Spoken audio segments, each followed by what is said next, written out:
পাহাড়ে উন্নয়নের ধারাবাহিকতা অব্যাহত রাখতে আইন শৃঙ্খলা রক্ষার পাশাপাশি বসবাসরত সকল সম্প্রদায়ের মানুষের নিরাপত্তা নিশ্চিত করতে হবে বলে মন্তব্য করেছেন Rangamati region commander brigadier general Mohammad Nazmul হক।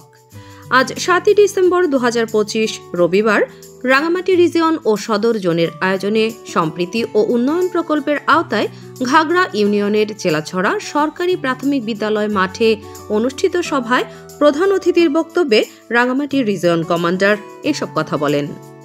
পরে ব্রিগেড কমান্ডার 2 শতাধিক শীতার্তদের মধ্যে শীত বস্ত্র বিতরণ এবং 2টি স্কুল ও একটি আবাসিক হোস্টেলের শিক্ষার্থীদের মধ্যে খেলাধুলার সামগ্রী ও নগদ অর্থ বিতরণ করেন।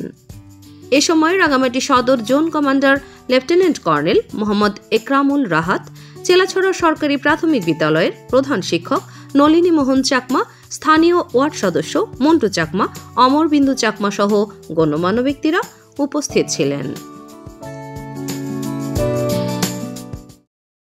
নিউজ ডেস্ক, বাংলাদেশ বেতার, রাঙামাটি।